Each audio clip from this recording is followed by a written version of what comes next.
कभी आपने सुना है कि जिन्नों को भी कोई तकरीर सुनाने वाली जात है? हाँ है, कि जिन्होंने जिन्नों को भी तकरीर सुनाई है और जिन भी उनकी तकरीर सुनते हैं और नसीहत हासिल करते हैं।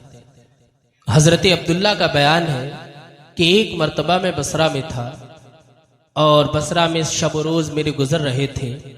कहा कि हजरत हसन बसरी वहाँ नमाज पढ़ाते थे, जो कि बहुत आला पाए के बुजुर्ग थे, बड़े नेक थे, मुत्तकी थे, अल्लाह वाले थे। फरमाते हैं कि मैंने दिल में इरादा किया कि कल मैं नमाज हसन बसरी के पीछे पढ़ूंगा और इस इरादे से मैं सो गया। इसलिए कि आला औसाफ वाले इमाम के पीछे नमाज पढ़ने का लुत्फ और मज़ा ही अलग है। इमाम जितना आला होता है, मुक्तदी को उतना ही नमाज पढ़ने में करार मिलता है, सुकून मिलता है।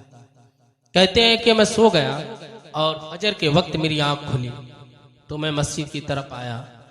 मैंने वुजू घर पर ही किया और घर से वुजू करके चला। कहते हैं कि मैं मस्जिद के दरवाजे पर पहुंचा तो मैंने सुना कि अंदर बहुत बड़ा मजमा है और आवाज आ रही है आमीन आमीन की।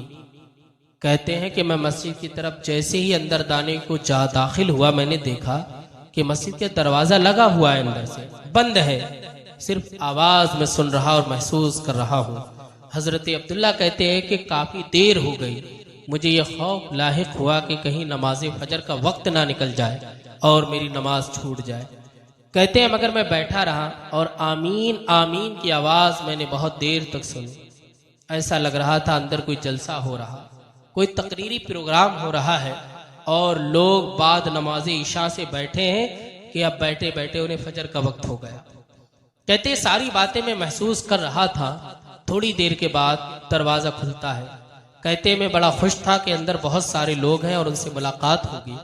हजरत हसन बसरी भी मिलेंगे और इतना बड़ा मजमा मिल गया। मैं तो घर पे ही नमाज अदा कर रहा था, आज आया हूं तो ये तो बड़ी सादत मंदी की और बहुत बाबरकत मौका है।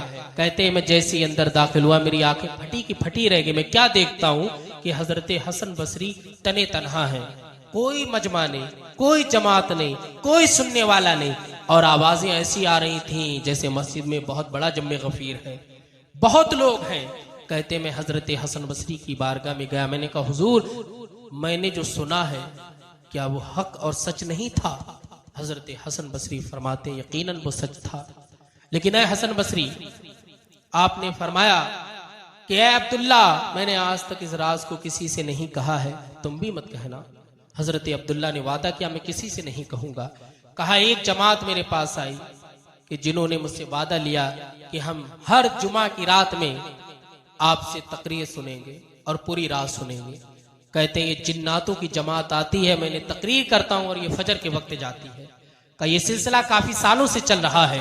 हजरत अब्दुल्ला कहते यकीनन अला इन्ना औलिया अल्लाह ला खौफुन अलैहिम वला हुम यहज़नून, अल्लाह के वलियों को कोई खौफ नहीं, कोई डर नहीं होता है, इसलिए कि वो अल्लाह के वली होते हैं।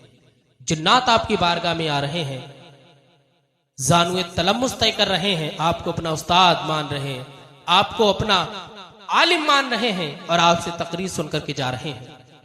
अल्लाहु अकबर।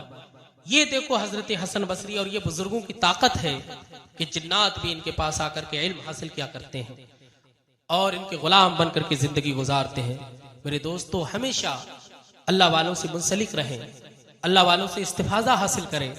अगर वो जाहिर दुनिया में तशरीफ फरमा नहीं है तो उनकी मज़ार पर जाकर के आप उनके वसीले से अल्लाह से दुआ मांगे। यकीनन अल्लाह रब्बुल इज्जत आपकी दुआ को कबूल फरमाएगा। अल्लाह पाक ने अपने बंदों को ताकत दी है, इख्तियारात दिए हैं, अजमतें रिफतें अता की हैं। यकीनन वो बुजुर्गान दीन हैं कि जिनके पास जिन्नात भी आते हैं और इंसान भी आते हैं। अल्लाह पाक बुजुर्गान दीन के फैजान से हमें माला माल फरमाए।